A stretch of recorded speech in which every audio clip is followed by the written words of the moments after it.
ST Kitts and Nevis patriots versus Barbados royal के मध्य जो match खेले जाने वाला है उसके हम लोग जो एक्सचेंज टोर्नामेंट एप्लीकेशन प्रेडिक्शन के बारे में बात करेंगे। तो सबसे पहले दोस्तों, एक्सचेंज टोर्नामेंट एप्लीकेशन को अभी तक अगर आप लोगों ने डाउनलोड नहीं किया तो डाउनलोड लिंक आपको इस वीडियो के डिस्क्रिप्शन में मिल जाएगा। एंड सेकंड वन दोस्तों, अगर अभी तक आप लोगों ने टेलीग्राम चैनल को ज्वाइन नहीं किया तो ज्वाइन कर लेना, इसका लिंक वीडियो के डिस्क्रिप्शन में मिल जाएगा। और साथ ही साथ दोस्तों, व्हाट्सअप चैनल का ज्वाइनिंग लिंक भी आपको वीडियो के डिस्क्रिप्शन में मिल जाएगा, तो व्हाट्सअप चैनल को भी ज्वाइन कर लेना।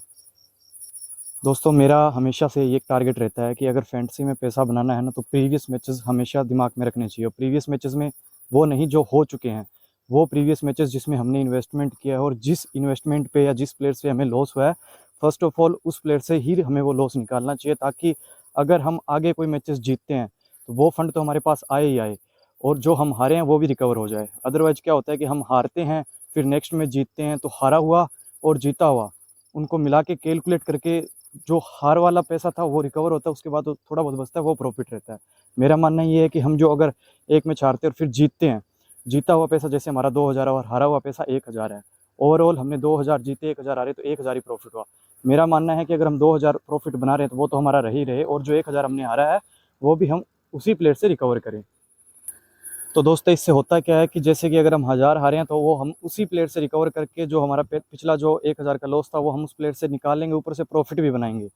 और जो नेक्स्ट हम जीते थे उस मैच को हारने के बाद कि 2000 हम चलो जीत गया, 1000 पहले हारे थे, ओवरऑल हमने 3000 लगाए और हमारा रिटर्न 4000 आया, तो 1000 हमारा प्रॉफिट है। ऐसा क्यों? जिससे हारे हैं उससे रिकवर करो, और जो नेक्स्ट टाइम हम जीते हैं वो हमारा टोटली 100% हमारा विनिंग मैच से होगा। क्या? क्योंकि अगर हम उस पर फोकस नहीं करेंगे, पिछले एनालिसिस को नहीं देखेंगे, रिसेंट मैच में हम हारे थे उसको अगर हम अवॉइड कर देंगे, तो हम फैंटेसी में पैसा बना ही नहीं पाएंगे। क्योंकि जहाँ पर हम 3000 लगा के सिर्फ 1000 कमा रहे हैं ना, तो वहाँ पे रिस्क कितना है? अगर हम 3 लाख लगाएंगे तो हमारे पास तो 4 लाख आएंगे, मतलब 1 ही लाख प्रॉफिट आएगा ना।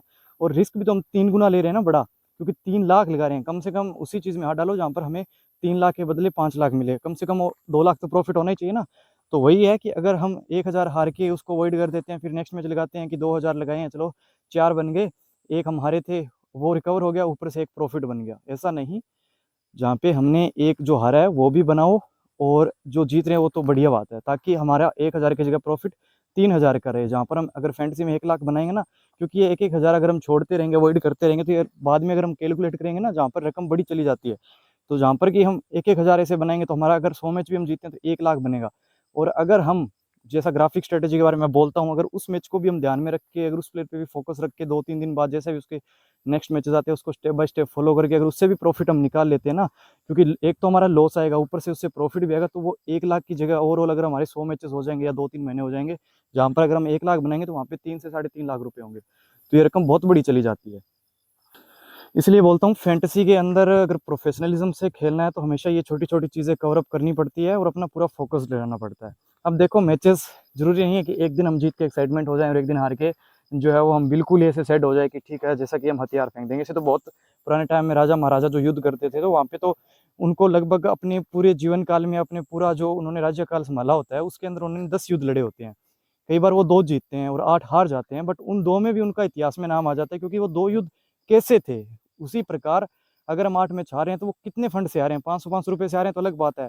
और वहीं अगर हम 2 मैच में 5-5 हज़ार लगा देते हैं तो वो हमारा जो पीछे वाला जो लॉस था वो भी कवर हो जाता है, और ऊपर से हम प्रॉफिट में आ जाते हैं। तो कहने का मतलब, हारो तब भी इतना मतलब बुरा फील मत करो, और जीतो तब भी ज़्यादा एक्साइटमेंट मत रहो। ठीक है, बिजनेस है, 1 दिन प्रॉफिट, 2 दिन, 3 दिन लॉस भी चलता है, फिर 10 दिन प्रॉफिट भी होता है, फिर 1-2 दिन लॉस भी होता है ना। तो इस चीज़ को एक्सेप्ट करोगे, ठीक है हाँ मेरे से गलती हो गई है, कोई बात नहीं, नेक्स्ट टाइम कवर अप कर लेंगे। बस मेन फोकस रखना चाहिए इन्वेस्टमेंट पे।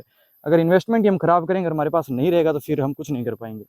अब देखो दोस्तों, अगेन आते हैं, जैसा कि एंटीगुआ बरमुडा फाल्कन्स के बारे में मैंने कल एक बात बोली थी कि देखो, ये टीम जो है वो नज़दीक जा रही है जीत के, बट जीत नहीं पा रही है।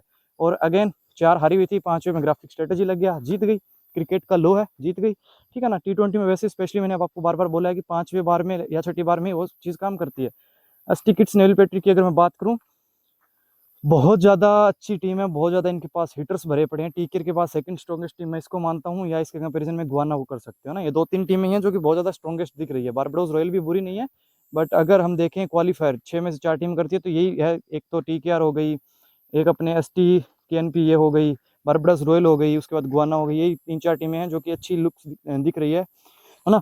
तो अब स्पेशली अगर मैं बात करूं, फ्लेचर ने अच्छी इनिंग खेली और रदरफोर्ड, आपको याद ही होगा लास्ट टाइम देखो 51 पॉइंट दे के गए हैं। ग्राफिक स्ट्रेटजी हमेशा याद रखता हूँ, आपको मैं हमेशा याद दिलाता रहता हूँ प्रत्येक वीडियो में कि ऐसे प्लेयर्स पे हमेशा फोकस करो जिनका रेट लो हो। यार रदरफोर्ड के बारे में मैं हमेशा बोलता हूँ, स्ट्रेस्टन स्टब्स के बारे में हमेशा बोलता हूँ कि ऐसे प्लेयर्स को ड्रॉप मत करना, इनको बाय ही किया करो, ये प्रॉफिट निकाल के देंगे। इवन काइल मेट्स ने भी ठीक ठाक कॉन्ट्रीब्यूट दिया था। लेविस देखो मिस एंड हिट, एक में शतक तो दूसरे में बतक, वही चीज़ हो गई इनके साथ। अब ऊपर ऊपर से एक बार सब प्लेयर्स के बारे में बात कर लेते हैं। ओडेन स्मिथ देखो इनका भी हाल थोड़ा सा बुरा है, बट देखो कीमोपोल जो काम कर रहे हैं ना, वैसा एक दो मैचेस कंटिन्यू ये भी करने वाले हैं। ओडेन स्मिथ भी, रियान जॉन से भी हमें जो प्रॉफिट निकालना था, एक मैच हमने इनसे निकाली है जिन्होंने 50 पॉइंट दिए थे इन्होंने। उसके बाद आ जाते हैं डिकॉक पे, लेफ्ट हैंडेड बैट्समैन। अगेन बार मैं बोल रहा हूँ, देखो हेटमायर ने लेफ्ट हैंडेड बैट्समैन एक तगड़ी इनिंग खेली थी। ठीक है, एक एक बार सबके बल्ले से ये इनिंग आएगी, बट एक दो बार वो फ्लॉप हो गए, फिर अगेन धमाका करेंगे ये प्लेयर्स। तो वही है कि जैसे बहुत सारे ऐसे बंदे होते हैं जो कि आपको ऐसा गेम्स चलते रहते हैं ना कलर प्रोडिक्शन वाले, जहाँ पर कि एक कलर को चेज करो, उस पर 1x 3x 9x लगाओ, वो तो देखो कंप्यूटर के हाथ में होता है। क्रिकेट स्किल का गेम है देखो सारा। तो वहाँ पे अगर आप ऐसा इन्वेस्टमेंट करके कवर अप करोगे ना, तो इससे कम से कम दुख नहीं होता हारते तो, क्योंकि वो चीज़ हमारे सामने लाइव चल रही है। वो कलर वाला तो कंप्यूटर के हाथ में होता है, वो कभी भी उसका मन करेगा वो कलर निकालेगा ना। तो वही है। बाकी रोमन पवेल से भी देखो आगे आने वाले मैचेस में बहुत तगड़ी इनिंग आने वाली है एक, ठीक है ना, कैप्टन ऑफ भी बोल सकते हो या कुछ भी। अभी क्या है, सीपीएल के स्टार्टिंग में टॉप ऑर्डर के बैट्समैन अच्छा परफॉर्मेंस करे, अब धीरे धीरे मिडिल ऑर्डर आ रहा है ना, तो रोमन पावेल भी उसमें कंसीडर किए जाएंगे। अली के थंजे अगर खेलते हैं तो बहुत ज़्यादा शानदार प्लेयर रहेंगे, खेले भी थे बट बैटिंग नहीं आई, बट स्पेशली प्रमोशन मिल सकता है बैटिंग ऑर्डर में। और 30 रुपीज़ बाय के लिए मैं आपको सजेस्ट करूंगा लेस रख लेना, देखो एक दो गेम में लेस रख लेना, उतना रखना कि अगर लॉस भी हो जाए तो फर्क ना पड़े और प्रॉफिट हो जाए तो फिर कहना ही क्या।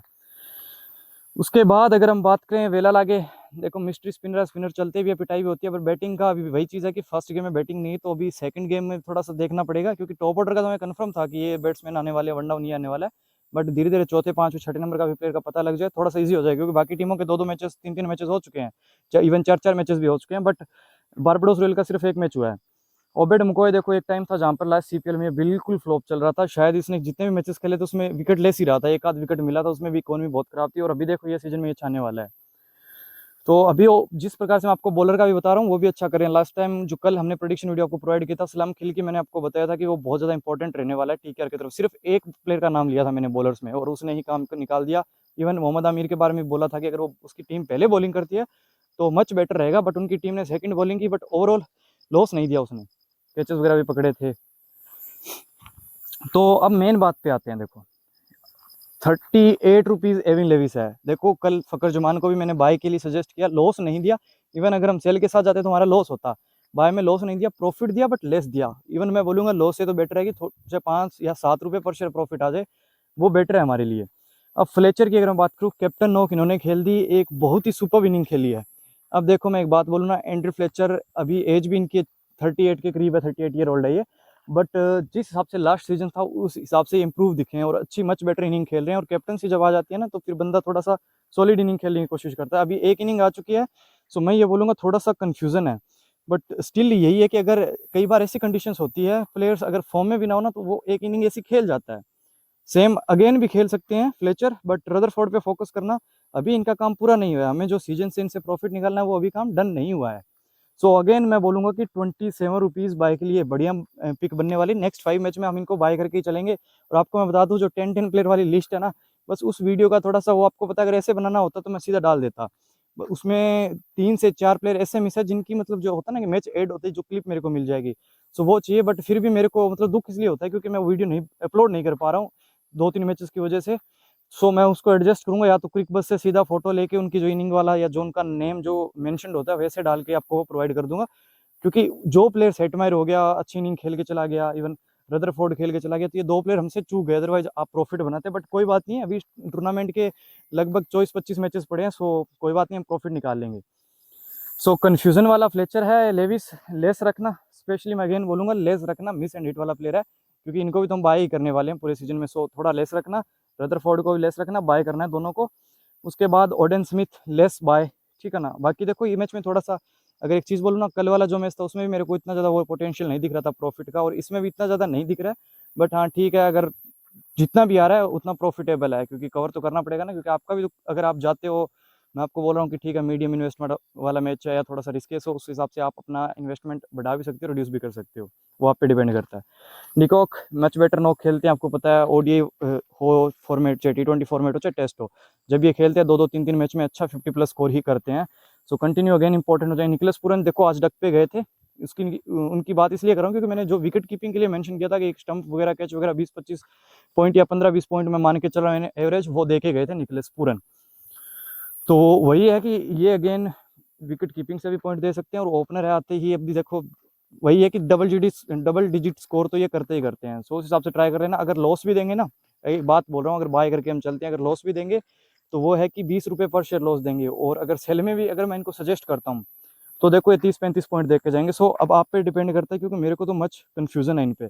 ये कन्फ्यूजन इसलिए है क्योंकि जब ये खेलते हैं ना एक अच्छी फॉर्म में होता है, 2-3 मैच लगातार अच्छा करते हैं, सो इसलिए मैं अवॉइड कर रहा हूँ, अदरवाइज मैं इनको सेल ही करता। सामने नो डाउट बॉलिंग अच्छी है, बट देखो उतनी क्वालिटी वाली बॉलिंग मैं नहीं बोल सकता क्योंकि सारे आउट ऑफ फॉर्म से चल रहे हैं। लास्ट टाइम भी कितने रन खा गए, 250 के करीब रन खा गए ना, तो वही चीज़ है। उसके बाद अगर मैं बात करूं तो रोमन पॉवेल बाय के लिए सजेस्ट कर रहा हूँ, एथेंजे बाय के लिए सजेस्ट कर रहा हूँ। ये 2 प्लेयर मैं आपको बाय के लिए सजेस्ट कर रहा हूँ। ब्रुक्स लिटिल बिट रिस्की लग रहे हैं बाय के लिए, और सेल के लिए भी वही कन्फ्यूजन वाली पिक है, बट फिर भी अगर मैं जाना चाहूँगा तो 20 सेंट सेल के लिए मैं आपको सजेस्ट करूँगा। और होल्डर थोड़े रिस्की है, बट ट्राई करने में कुछ नहीं जाता। 42 सेल के लिए बेटर रहने वाले, अगर एक विकेट लेकर चाहते हैं और बैटिंग आती है तो देखो उतना ज़्यादा मैं इनसे एक्सपेक्टेंसी नहीं रख रहा हूँ, बट फिर भी देखो ऑलराउंडर थोड़े से रिस्की हो जाते हैं, बट एज वाइज सारा कुछ देख के करंट फॉर्म देखते हुए मैं इनको 42 में जो है वो सेल के लिए जा रहा हूँ। बाकी देखो एज ज़्यादा होती है ना, उसके बाद एक्सपीरियंस उतना ज़्यादा होता है। ब्रावो की जब एज ज़्यादा हो गई थी, लगभग इंटरनेशनल क्रिकेट खेलना छोड़ दिया, तो उसके बाद ये एक वेरिएशन लेके आए स्पिन, मतलब चलते चलते फास्ट बॉल को एकदम से 95 की गति से डालते थे, तो उससे विकेट मिलते थे इनको। सो वो है इनके पास, उसी का थोड़ा डर है। बाकी 42 सेल के लिए जा सकते हो आप। उसके अलावा देखो मेरे को कोई इतना ज़्यादा बॉलर्स में अभी पोटेंशियल नहीं दिख रहा है, क्योंकि मेनली टॉस पे ही डिपेंड करने वाला है। बाकी बॉलर्स की अगर मैं बात करूँ, थोड़ी सी ज़्यादा क्वालिटी है बारबडोस के पास, कंपैरिजन करूँ तो मैं STKNP के मुकाबले। तो दोस्तों ये था आज का अपना प्रेडिक्शन वीडियो। अगर आपको अच्छा लगा तो एक लाइक करना, चैनल को सब्सक्राइब कर लेना। बाकी मिलते हैं नेक्स्ट वीडियो में, तब तक के लिए जय हिंद, जय भारत।